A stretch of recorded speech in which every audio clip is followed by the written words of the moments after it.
stepfather never liked me. I knew it from the time I was 9 years old, standing in the doorway of my mother's kitchen watching him unwrap a birthday gift she'd bought. A watch, silver and expensive, while my actual birthday present to her sat on the counter. A card I'd made by hand with construction paper and glue sticks. He looked at it, then looked at me and said nothing. Just turned back to my mother and smiled like I wasn't there. My name is Claire. My mother's name was Diane, and for most of my life, the story of our family was really just the story of what Raymond wanted and how the rest of us rearranged ourselves to make sure he got it. My mom met Raymond when I was 7. My biological father had left when I was 4. Not dramatically. Not with a fight, just quietly, the way some men do. One morning, he was there. The next, he wasn't. And my mother never really recovered from that. So when Raymond showed up, steady and employed and attentive in the way that lonely people mistake for love, she grabbed hold of him like he was a life raft. He moved in within 8 months. They married after 2 years. And from that point on, the house that had been just mine and my mother's became his. Raymond had a son from a previous relationship, Derek. Derek was 11 when our parents married, 3 years older than me, and from the very beginning Raymond made it clear, not in words, never in words, that Derek's needs came first. Always. Derek got the bigger bedroom. Derek got the newer laptop for school. Derek's sports fees came out of the household account without a second thought. When I asked for new cleats for soccer, my mother would say, "Let me check with Raymond." When Derek needed new gear, it just appeared. I told myself it was fine. Kids tell themselves a lot of things. What I didn't know until much later was that my grandfather, my mother's father, Grandpa Walter, had set up a savings account for me when I was born. He'd been putting money in it my whole life. Birthdays, Christmases. Just because. By the time I was 16, there was almost $34,000 in that account. Grandpa Walter told me about it the summer before my junior year of high school. He sat me down on his back porch in Ohio, handed me a lemonade, and said, "Claire, this is yours. For college. For your future. Don't let anyone touch it." I nodded like I understood. I was 16. I didn't fully understand yet what he was protecting me from. Grandpa Walter died 8 months later. Heart attack, sudden, no warning. And within 3 weeks of his funeral, Raymond sat down at the dinner table and told my mother that they needed to consolidate finances to cover some unexpected expenses. I didn't know what that meant. My mother did. She looked at her plate and said nothing. 2 months after that, I found out the savings account had been moved. Not emptied, moved. Into a joint account that Raymond had access to. When I asked my mother about it, she said it was just temporary and that the money was still mine, just being held while they dealt with some debt. I was 17. I didn't know I could say no. I didn't know I had the right. I graduated high school, got a partial scholarship to a state school in North Carolina, and worked part-time through all 4 years to cover the rest. Waitressing, tutoring. One summer at a distribution warehouse where I loaded boxes for 8 hours a day in 90-degree heat. I never asked Raymond and my mother for money. I didn't want to owe them anything. When I graduated college at 22, the original $34,000 from Grandpa Walter's account was gone. I found out through a bank statement that got mailed to my old address by mistake. It had been spent over 4 years. Home renovation, a boat Raymond bought and sold, Derek's first semester at a private university. I confronted my mother. She cried. She said Raymond had promised to pay it back. She said she hadn't known it would all be used. She said she was sorry. Raymond didn't say anything. He just looked at me the way he always had, like I was an inconvenience he'd learned to tolerate. I moved to Charlotte after graduation, got a job in healthcare administration, rented a small apartment with a leaky faucet and good light, and started building a life that had nothing to do with Raymond or Derek or the version of my mother that shrank every time Raymond walked into a room. I called my mom every Sunday. She would talk about Derek's job prospects, Raymond's new truck, the vacation they were planning. I would tell her about my work, my friends, a trip I was saving for. We were polite to each other, careful, like two people who loved each other but had agreed, without saying it out loud, not to talk about the thing that sat between us. I hadn't been home in almost 2 years when my mother got sick. It started as fatigue, then pain in her abdomen. By the time she saw a doctor, it had progressed further than anyone expected, and by the time I drove up to Virginia, 14 hours, overnight, coffee and gas stations and my hands tight on the steering wheel, the word cancer was already in all of our conversations. I took a leave of absence from work and moved into my old bedroom. The house felt different than I remembered, heavier. Raymond had done some renovations, new floors, a big TV in the living room, a deck out back, but something about it felt like a performance. Like he'd been building the set of a happy family without any of the actual people who would make it true. My mother was thinner than I'd ever seen her. She laughed easily still, which hurt me more than anything. She would make jokes about her hair falling out, and then squeeze my hand and say, "I'm so glad you're here, baby." I slept in the room next to hers and listened to her breathe at night. Derek came to visit twice in 6 months. Both times he stayed for a weekend, spent most of it on his phone, and left with Raymond's blessing and $100 in gas money. I noticed in those months that Raymond had started having long phone calls in his truck, that he'd hired a financial advisor, a guy named Phil who came to the house twice and spoke only to Raymond, never to my mother, that there was a folder on the kitchen counter one afternoon with the words estate planning visible on the tab before Raymond slid it into a drawer when he saw me looking. My mother had a will. She'd told me about it years ago. Everything split between me and Derek, the house included, with some provisions for Raymond's continued residence. She'd made it when my grandfather died, when she'd finally started thinking about those things. What I didn't know was that Raymond had been talking to her about updating it. I found out on a Tuesday in March. My mother was having a good day, she was sitting up, eating a little, and we were watching a movie together when Raymond came in and said he needed to talk to us both. He sat down in the armchair across from us and put on the voice he used when he wanted to sound reasonable. Measured. Calm. He said my mother had been thinking about the future. He said they'd talked with Phil about making sure everything was taken care of. He slid a document across the coffee table toward me. It was a new will, or rather, a draft of one. In it, the house, which my mother had owned before Raymond, which my grandfather had helped her buy, which was worth somewhere around $480,000 in the current market, would transfer entirely to Raymond upon her death. My portion had been removed. Derek's portion had been slightly reduced. Raymond got the house, full title, no conditions. There was also a line about a savings account. A new one, it turned out, that my mother had opened over the past year. $27,000 in it. In the draft, that account went to Derek. I sat very still for a long time. My mother was looking at me with an expression I recognized. It was the same one she'd had when she told me about Grandpa Walter's money. Apologetic and afraid and somehow already resigned. I said, "Mom, did you want this?" Raymond said, "Claire, this is really between your mother and—" I said, "I'm talking to my mother." She looked at her hands. She said Raymond thought it would be simpler. I excused myself and went upstairs. I didn't sleep that night. I lay in the dark and thought about Grandpa Walter handing me that lemonade on his back porch. I thought about 8 hours in a warehouse loading boxes. I thought about every Sunday phone call, every careful conversation, every time I told myself it was fine when it wasn't. And then I thought about something my mother had mentioned once, almost in passing, about a year before she got sick. She'd said that Grandpa Walter had left something for me, not just the savings account, but something else, a letter or a document of some kind that he'd given to his lawyer to hold. She hadn't known the details. I hadn't thought about it again until now. In the morning, I called my grandfather's old attorney. His name was Roger Hatch. He'd been Grandpa Walter's lawyer for 30 years, and I'd met him once at the funeral. I found his number through a Google search and left a message explaining who I was.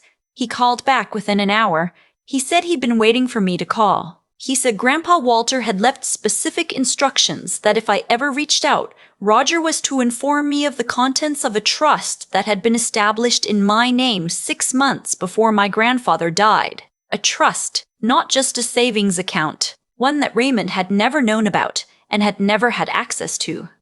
I sat down on the floor of my childhood bedroom. Grandpa Walter, it turned out, had seen Raymond clearly from the very beginning. He had watched a man move into his daughter's house and slowly rearrange everything to suit himself, and he had decided, quietly, without telling anyone, to make sure I had something that couldn't be touched. He'd funded the trust through a combination of his own savings and the proceeds from selling a piece of land he'd owned in rural Ohio for decades. By the time he died, the trust held $190,000. It had been sitting there, growing, for over 8 years, waiting for me. There were conditions attached. I had to be at least 25 to access it. I had just turned 26. Roger asked if I wanted him to come to Virginia. I said yes. What happened over the next few weeks was not loud. It was not dramatic in the way that TV makes these things look. It was mostly quiet conversations and paperwork, and my mother sitting at the kitchen table with tears running down her face while I held her hand. Roger came to the house on a Thursday. Raymond was there, and his expression when I introduced Roger as my grandfather's attorney was one of the few genuinely satisfying things I have ever witnessed. He went very still. He asked what this was about. Roger said it was a private matter regarding an inheritance and asked if my mother and I could have a few minutes. Raymond didn't leave. He stood in the doorway and I watched him realize, piece by piece, that there was something he hadn't accounted for. My mother listened to Roger explain the trust. She cried quietly through most of it. When Roger finished, she looked at me and said, "He always loved you so much." I said I knew. In the days that followed, my mother told Raymond she wanted to revisit the will. Her will. The one with her name on it. She told him she'd been feeling pressured and that she needed to make her own decisions. He argued. He used his measured voice, and then his less measured voice, and eventually a voice I'd never heard him use with her before, tight and cold, and I stood in the hallway and listened and did not intervene because I had learned that my mother needed to do this herself. She did it herself. She called Phil and told him the consultation was over. She called a different attorney, one Roger recommended, a woman named Patricia, and made an appointment. 2 weeks later, she had a new will. The house went to me with a right of residence for Raymond for 1 year following her death, which was her choice and one I respected. The savings account was split between me and Derek equally. It wasn't everything, but it was hers. Raymond slept in the guest room after that. He was in the house, but he had become, in a way, a guest in it, which was a strange reversal that I let myself feel for exactly 1 evening and then set aside, because my mother needed me present and not distracted by the satisfaction of watching someone get what they deserved. My mother died on a Sunday morning in October. It was cool and clear outside and the leaves were just starting to turn, and she passed quietly, which I am grateful for every single day. I stayed in the house through the winter. Raymond moved out in January to an apartment in Richmond where Derek lived. He didn't fight me on anything. I think Roger's presence had made it clear that fighting me would not go well for him, and Raymond had always been, above everything else, practical. I still live in that house. I've repainted the living room a color my mother would have liked, a warm gold, and I've put her photographs on the walls and her plants on the windowsills. And sometimes I sit in the chair by the front window with coffee and feel something that isn't quite peace but is close to it. The trust money is in an account I manage. Some of it went to pay off the remainder of my student loans, something I did on a Wednesday afternoon and then sat quietly with for a long time afterward. Some of it I'm saving. Some of it I used to plant a garden in the backyard. The kind my mother always wanted but never got around to starting. I think about Grandpa Walter a lot. I think about him sitting across from his attorney, 30 years into a career of careful thinking on behalf of other people's families, drawing up papers for his own granddaughter because he'd looked at the situation clearly and decided to do something about it. He never told me. He never asked for thanks or acknowledgement. He just made sure I was protected and trusted me to find my way to it eventually. There's a thing that happens when you grow up in a family where your needs come second. You start to believe that's just how things are, that there's a hierarchy and you're somewhere in the middle of it, and the best you can do is work hard and take up less space and not make trouble. You stop expecting to be protected. You stop expecting anyone to think about your future. Grandpa Walter thought about my future when I was too young to think about it myself, and then he waited, quietly, for me to be ready to claim it. I was sitting in the garden last month, a Saturday, early morning before it got hot. The tomatoes are coming in, and the zinnias I planted along the fence are this ridiculous bright orange that makes me smile every time I see them. My neighbor came by and asked if I'd grown up in this house, and I said yes, mostly, and she said it looked like a place someone loved, and I said I was working on that. That felt true. It felt like the right thing to say. I don't know where Raymond is now, not exactly. I don't look. Derek sent me a text around Christmas. Brief, a little awkward, the kind of text someone sends when they're not sure what to say but feel like they should say something. I replied, I don't know what we are to each other exactly. Not family in any way that means anything, but not enemies either. Just two people who shared a table for some years and are now living separate lives that don't have much to do with each other. What I know is this. My grandfather saw what was happening and he quietly made sure it couldn't take everything from me. And my mother, at the end, when it mattered most, chose herself. Chose me. Made her own decision in her own name. That's the story I carry. Not the years of Sunday phone calls where we talked around the truth. Not the $34,000 that disappeared into a boat and a new deck. Not the folder on the kitchen counter with estate planning on the tab. Those things happened. They're part of it.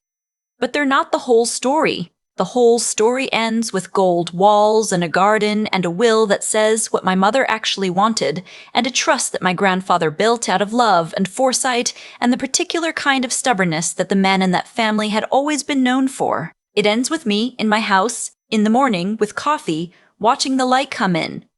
I've thought a lot about what Raymond actually believed would happen. I think he genuinely thought no one was watching. That's the thing about people like him.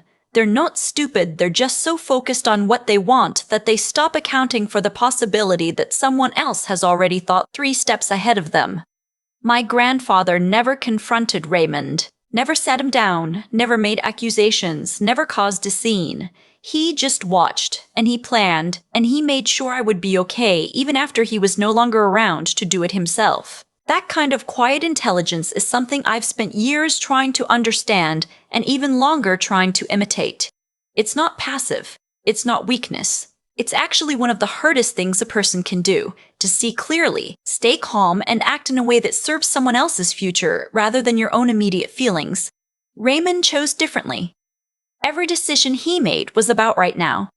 The boat, the renovations, the new will that would hand him a house he hadn't earned. Every move was about securing the next thing, the immediate thing, without any real thought about what kind of person those choices were making him over time. And that's where the real consequence lives. Not in the moment of exposure, not in the day Roger walked through the door, but in all the years Raymond spent becoming someone willing to do those things.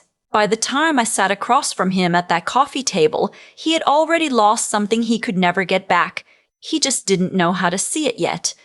I think about my mother a lot.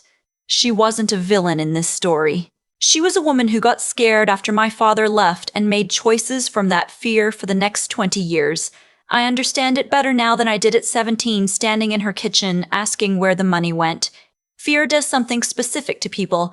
It narrows what they can see. My mother could see Raymond's approval, and she could see the risk of losing it, and for a long time, that was the whole frame. Everything else, including me, existed somewhere outside of it. But she found her way back. That's the part I hold on to. At the end, when it actually mattered, she called a different attorney. She made a different choice. It cost her something. The ease of that last year, the peace of not having Raymond angry in the house. And she did it anyway. That took more courage than people might think. And I don't take it for granted. What I've learned, slowly, is that integrity isn't something you perform in a single dramatic moment. It's a direction you keep choosing, quietly, over time. My grandfather chose it for 30 years, and it showed up as a trust document in an attorney's drawer, waiting for me. My mother chose it at the end, and it showed up as a will that finally said what she actually meant. I'm trying to choose it now in smaller ways, in the daily decisions about how I spend my time and what I let myself become. The house is mine. The garden is growing. The walls are the color I chose. That's enough. That's actually everything.